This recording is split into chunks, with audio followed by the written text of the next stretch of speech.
ಹೇಗಿದ್ದಾರೆ ಎಲ್ಲರೂ? ಮಾರ್ಸಾಸ್ ಕಿಚನ್ ವ್ಲಾಗ್ಗೆ ಸ್ವಾಗತ. ಇವತ್ತಿನ ದಿನ ರಾತ್ರಿಯಿಂದನೇ ಸ್ಟಾರ್ಟ್ ಮಾಡ್ತಾಯಿದ್ದೇನೆ ನಾನು. ಊಟ ಎಲ್ಲ ಆಗಿ ಸ್ವಲ್ಪ ವಾಕಿಂಗ್ ಹೋಗಿ ಬರೋಣ ಅಂತ ಹೋಗ್ತಾ ಇದ್ದೀವಿ. ನಾನು, ನನ್ನ ಯಜಮಾನರು ಮತ್ತು ನನ್ನ ಮಗಳು ಅಲ್ಲೇ ಆಟ ಆಡ್ತಿದ್ದಾಳೆ ಅವ್ರ ಫ್ರೆಂಡ್ಸ್ ಜೊತೆ. ಹಾಗಾಗಿ ನಾವಷ್ಟೇ ಬಂದಿದ್ದೀವಿ ವಾಕಿಂಗ್ಗೆ. ಏನಿಲ್ಲ, ಒಂದು ರೌಂಡ್ ಹಾಕಿ ಹೋಗಿಬಿಡುವ ಅಂತ. ಮನೇಲಿ ಕೂತು ಬೋರ್ ಬರ್ತಾಯಿತ್ತು. ಸಂಜೆ ಅಂತೂ ಮಳೆ ಅಂದರೆ ಎಷ್ಟು ಮಳೆ, ಅದಕ್ಕೋಸ್ಕರ ವಾಕಿಂಗ್ ಮಾಡಿ ವಾಪಸ್ ಬಂದಿದ್ದೆ. ಈಗ ಕಲ್ಲಂಗಡಿ ಕಟ್ ಮಾಡಿಕೊಂಡು ತಿಂತಾಯಿದ್ದೀವಿ. ಊಟ ಆದ ತಕ್ಷಣ ಒಂದು ಸ್ವಲ್ಪ ಫ್ರೂಟ್ಸ್ ಏನಾದರೂ ತಿನ್ನುವ ಅಂತ ಅನಿಸುತ್ತೆ. ಈ ಸೆಕೆಗಾಲಕ್ಕಂತೂ ಊಟ ಜಾಸ್ತಿ ಸೇರೋದಿಲ್ಲ, ಈ ಫ್ರೂಟ್ಸೇ ತಿನ್ನೋದು. ಇದಾದಮೇಲೆ ನೆಕ್ಸ್ಟು ನಾನು ರಾತ್ರಿಗೆ ರೆಡಿ ಮಾಡಿ ಇಟ್ಟಿದ್ದೀನಿ ಇದನ್ನು. ಇದು ಆ್ಯಕ್ಚುಲಿ ಕಲ್ಲಂಗಡಿ ಹಣ್ಣು ಮತ್ತು ಈ ಕಸ್ಟರ್ಡ್ ಪೌಡರ್ ಬರುತ್ತಲ್ವ, ಅದನ್ನು ಹಾಕಿ ನಾನು ಸ್ವಲ್ಪ ಈ ಜ್ಯೂಸ್ ರೀತಿ ಮಾಡಿದ್ದೀನಿ. ತುಂಬ ಚೆನ್ನಾಗಿತ್ತು ಮಾತ್ರ ಜ್ಯೂಸು. ಸ್ವಲ್ಪ ಚಿಲ್ ಮಾಡಿ ಫ್ರೀಝರಲ್ಲಿಟ್ಟು ಅಥವಾ ಹೀಗೆ ಇಟ್ಟು ನೀವು ಕೂಡ ಕುಡಿಬೋದು. ಫ್ರೀಝರಲ್ಲಿಟ್ಟರೆ ನಿಮ್ಗೆ ಸ್ವಲ್ಪ ಐಸ್ ಕ್ರಶ್ ಥರ ಆಗುತ್ತೆ ಅದು. ಅದನ್ನು ಹೀಗೆ ಬೇಕಾದ್ರೂ ತಿನ್ಬೋದು ನೀವು. ಐಸ್ ಕ್ರೀಮ್ ಥರ ಆಗೋದಿಲ್ಲ ಅದು, ಯಾಕಂದರೆ ನಾವು ಮನೇಲಿ ಮಾಡೋದಲ್ವ, ಅದಕ್ಕೋಸ್ಕರ. ಸ್ವಲ್ಪ ಹಾಲು ಹಾಕಿ ಕದಡಿ ಅದನ್ನು ಮತ್ತೆ ವಾಪಸ್ ಬಿಸಿ ಹಾಲಿಗೆ ಹಾಕ್ತಾಯಿದ್ದೀನಿ ನಾನು. ಇಲ್ಲಾಂದರೆ ಲಮ್ಸ್ ಎಲ್ಲ ಬಿಟ್ಕೊಳ್ಳುತ್ತಲ್ವ, ಅದಕ್ಕೋಸ್ಕರ. ಈ ರೀತಿ ಒಂದು ಸತಿ ಟರ್ನ್ ಮಾಡ್ಕೊಳ್ಳಿ, ಯಾಕಂದರೆ ಬೇಗ ಗಟ್ಟಿಯಾಗಿಬಿಡುತ್ತದು. ಈ ರೀತಿ ಲಮ್ಸ್ ಎಲ್ಲ ಬರಬಾರ್ದಲ್ವ, ಅದಕ್ಕೋಸ್ಕರ ಟರ್ನ್ ಮಾಡ್ತಾನೇ ಇರಬೇಕಾಗುತ್ತೆ ಒಂದು ಸ್ವಲ್ಪ ಹೊತ್ತು. ಆಮೇಲೆ ಬಂದ್ ಮಾಡಿಬಿಟ್ರೆ ಆಯಿತು, ಗಟ್ಟಿಯಾಗಿಬಿಡುತ್ತದು. ಇದು ನೋಡಿ, ನಾನು ಫ್ರೀಝರಲ್ಲಿ ಇಟ್ಟಿದ್ದೆ. ಸಾರಿ, ನೆನಪೇ ಬರೋದಿಲ್ಲ ಒಂದೊಂದ್ಸತಿ ಕನ್ನಡದಲ್ಲಿ ಮಾತಾಡಬೇಕಿದ್ರೆ.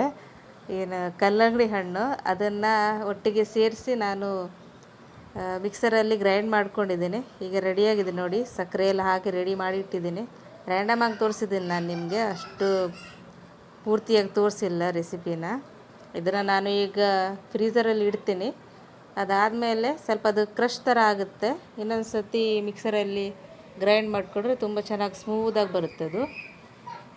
ಇದು ನೋಡಿ, ಇನ್ನೂ ಕೂಡ ರಾತ್ರಿ ಕ್ಲಿಪ್ಪಿಂಗ್ ಇದು. ಗುಡುಗು ಬರ್ತಾನೇ ಇದೆ, ಮಳೆ ಇಲ್ಲ, ಬಟ್ ಗುಡುಗು ಬರ್ತಾ ಇದೆ ನೋಡಿ. ಈಗಂತೂ ಒಂದು 20 ದಿನ ಮುಂಚೆನೇ ಮಳೆ ಸ್ಟಾರ್ಟ್ ಆಗಿಬಿಟ್ಟಿದೆ, ಮೇಗೇನೆ. ಈ ರೀತಿ ಆದರೆ ಫಸಲೆಲ್ಲ ಬೇಗ ಹಾಳಾಗಿಬಿಡುತ್ತೆ. ಏನು ಮಾಡ್ತೀರಿ, ಏನೂ ಮಾಡೋದಕ್ಕಾಗೋದಿಲ್ಲ. ಮನುಷ್ಯ ಮಾಡಿರೋ ತಪ್ಪು ವಾಪಸ್ ಮನುಷ್ಯನಿಗೆ ಬರ್ತಾ ಇದೆ ಅಷ್ಟೇ.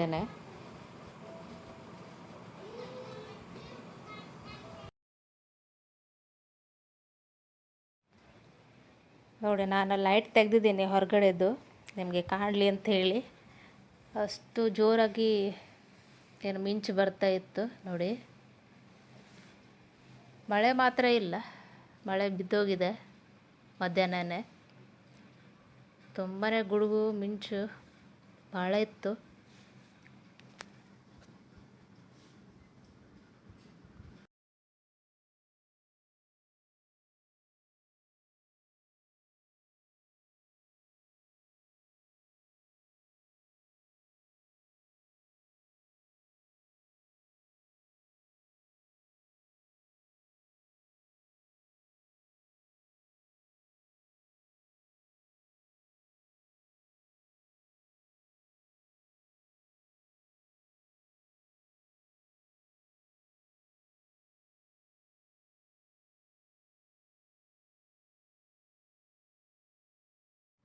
ಇದು ಬೆಳಗಿನ ಕ್ಲಿಪ್ಪಿಂಗ್.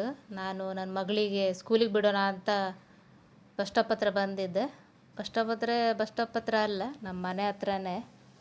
ಅವರು ನಮ್ಮ ಮನೆ ಹತ್ರನೇ ತಂದು ನಿಲ್ಲಿಸ್ತೀನಿ ಗಾಡಿನ, ಇಲ್ಲಿಂದಲೇ ಹತ್ಕೊಳ್ಳಿ ಅಂತ ಹೇಳಿದರು. ಅದಕ್ಕೇ ಇದನ್ನು ತೋರಿಸ್ತಾ ಇದ್ದೀನಿ ನಾನು ನಿಮಗೆ. ಇದು ನಮ್ಮ ಕಂಪ್ನಿಯವರು ಹೊಸದಾಗಿ ಸ್ಟಾರ್ಟ್ ಮಾಡಿದ್ದಾರೆ. ಏನು ಕೆರೆ ಅಂತೀವಲ್ಲ ನೀವು, ಅದೇ ರೀತಿ.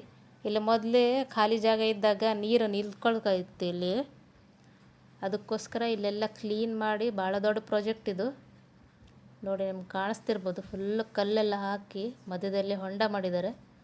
2 ಈ ಡ್ಯಾಮ್ ಥರ ಮಾಡಿದ್ದಾರೆ, ಇಲ್ಲೊಂದು ಮತ್ತು ಇಲ್ಲಿಂದ ಮುಂದಕ್ಕೆ ಹೋದರೆ ಭಾಳ ಮುಂದಕ್ಕೆ ಹೋಗಬೇಕು, ಅಲ್ಲಿ ಇನ್ನೊಂದು ಮಾಡಿದ್ದಾರೆ. ಒಟ್ಟು 3 ಇದೆ. ನೀರು ಶೇಖರಣೆ ಆಗುತ್ತೆ ಇಲ್ಲಿ. ಮಳೆಗಾಲದಲ್ಲಿ ಇನ್ನೂ ತಂಪಾಗಿರುತ್ತೆ. ಬೆಳಗಾವಿ ಮೊದಲೇ ತಂಪು.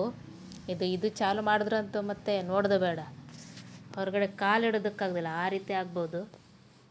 ಬೆಳಗ್ಗೆ ಬೆಳಗ್ಗೆ ನಮ್ಮ ಕಾಲನಿ ಸೀನರಿ ನೋಡಿ ಎಷ್ಟು ಚಂದ ಅಲ್ವಾ. ಅದರಲ್ಲೂ ಈ ದೊಡ್ಡ ದೊಡ್ಡ ಮರ ಇದೆ ನೋಡಿ, ಇದನ್ನು ನೋಡೋದಕ್ಕೆ ಖುಷಿ. ಮೊನ್ನೆ ಅಷ್ಟೇ ಈ ಕಡೆ ರೈಟ್ ಸೈಡಲ್ಲಿ ಒಂದು ಮರ ಬಿದ್ದಿದೆ. ಇಲ್ಲಿ ನೋಡಿದ್ರೆ ಮರ ಬಿದ್ದಿದೆಯೋ ಇಲ್ಲವೋ ಅಂತಲೇ ಅನಿಸ್ಬೇಕು, ಅಷ್ಟು ಕ್ಲೀನಾಗಿ ಬಿದ್ದಿದೆ ಅದು. ಅದ್ರ ಬುಡೋ ಸಮೇತ ಇಲ್ಲ, ಆ ರೀತಿಯಾಗಿದೆ ನೋಡಿ. ಫುಲ್ ದೊಡ್ಡ ದೊಡ್ಡ ಮರಗಳು ನಮ್ಮ ಕಾಲನಿಯಲ್ಲಿ. ಇಲ್ಲೇ ಬಸ್ ಬರುತ್ತೆ ಅಂತ ಹೇಳಿದರು, ಅದಕ್ಕೋಸ್ಕರ ಇಲ್ಲೇ ನಿಂತಿದ್ವಿ. ಹಾಗೇ ಒಂದು ರೌಂಡ್ ಶೂಟ್ ಮಾಡ್ಕೊಂಡಿದ್ದೇನೆ. ಮಗಳಿಗೆ ಸ್ಕೂಲ್ಗೆಲ್ಲ ಕಳಿಸಿ ತಿಂಡಿ ಎಲ್ಲ ಮಾಡಿ ಬಾಕಿ ಕೆಲಸ ಎಲ್ಲ ಮುಗಿಸಿ ಈಗ ನಾನು ಅಡುಗೆಗೆ ಬಂದಿದ್ದೀನಿ. ನೋಡಿ ಜಾಲಿ ಒಂದು 4 ಏನೋ ಇದೆ. ರೇಟ್ ಎಷ್ಟು ಅಂತ ಕೇಳಿಲ್ಲ, ನಾನು ಕೇಳಬೇಕು. ಬನ್ನಿ ಇದನ್ನು ಕ್ಲೀನ್ ಮಾಡುವ. ಕ್ಲೀನ್ ಆಗಿದೆ. ಈಗ ಸ್ವಲ್ಪ ಸಾರಿಗೆ, ಸ್ವಲ್ಪ ಸುಕ್ಕ, ಮತ್ತು ಇಲ್ಲಿ ಬಾಗಡೆ ಮೀನು ಕಟ್ ಮಾಡಿದ್ದೀನಿ. ಅದಕ್ಕೆಲ್ಲದನ್ನು ಮಸಾಲೆ ಗಿಸಾಲೆ ಹಾಕಿ ರೆಡಿ ಮಾಡಿ ಇಟ್ಟಿದ್ದೇನೆ. ಈಗ ಈ ಸುಕ್ಕಾಗೆ ಮಸಾಲೆ ಹಾಕ್ತಾಯಿದ್ದೇನೆ. ಖಾರದ ಪುಡಿ, ಅರಿಶಿನ, ಈರುಳ್ಳಿ, ಬೆಳ್ಳುಳ್ಳಿ, ಶುಂಠಿ ಇಷ್ಟನ್ನು ಹಾಕಿದ್ದೀನಿ. ಜೊತೆಗೆ ಉಪ್ಪು ಎಲ್ಲದನ್ನು ಹಾಕಿ ಕಲಸಿಟ್ಟಿದ್ದೀನಿ ಬೇಯಿಸೋದಕ್ಕೆ. ಜೊತೆಗೆ ಟೊಮೆಟೊ, ನೀವು ಬೇಕಿದ್ರೆ ವಾಟೆ ಹುಳಿ ಹಾಕ್ಬೋದು. ಇಲ್ಲಿ ಏಡಿ ಸಾರು ಕೂಡ ರೆಡಿಯಾಗಿದೆ. ನಾವು ಜಾಲಿ ಅಂತೀವಿ, ನಮ್ಮ ಭಾಷೆಯಲ್ಲಿ ನಾವು ಕುರ್ಲಿ ಅಂತ ಕರಿತೀವಿ ಇದಕ್ಕೆ. ಇದು ರೆಡಿಯಾಗಿದೆ ಸಾರು ಮಾತ್ರ ಸೂಪರಾಗಿತ್ತು ಇವತ್ತು. ಸುಕ್ಕನ ಕೂಡ ಅಷ್ಟೇ ಸೂಪರಾಗಿತ್ತು. ಸುಮಾರು ದಿನ ಆಯಿತು ತಿಂದೆ, ತುಂಬ ಚೆನ್ನಾಗಿತ್ತು ಮಾತ್ರ ಟೇಸ್ಟು. ಈ ರೆಸಿಪಿ ನಿಮ್ಗೆ ಹೇಗೆ ಅನಿಸ್ತು ಅಂತ ಕಮೆಂಟ್ ಮಾಡಿ ತಿಳಿಸಿ. ಸಿಂಪಲ್ ರೆಸಿಪಿ ಇದು. ಲಾಸ್ಟಲ್ಲಿ ಬೆಂದಾದಮೇಲೆ ಸ್ವಲ್ಪ ಕಾಯಿ ತುರಿ ಹಾಕಿದ್ರೆ ಸಹ ಆಯಿತು, ಅಷ್ಟೇ. ಟೇಸ್ಟ್ ಮಾತ್ರ ಸೂಪರಾಗಿ ಬರುತ್ತೆ ನೋಡಿ. ಇವತ್ತು ನಮ್ಮ ಮನೆಯಲ್ಲೇ ಜಾಲಿ ಸಾರು ಮತ್ತು ಜಾಲಿ ಸುಕ್ಕ, ಜೊತೆಗೆ ಬಾಂಗಡೆ ಮೀನು ಫ್ರೈ. ಇವತ್ತಿಷ್ಟೇ ವಿಡಿಯೋ. ನಿಮಗೆ ಹೇಗೆ ಅನಿಸ್ತು ಅಂತ ಕಮೆಂಟ್ ಮಾಡಿ ತಿಳಿಸಿ. ಬಾಯ್ ಬಾಯ್.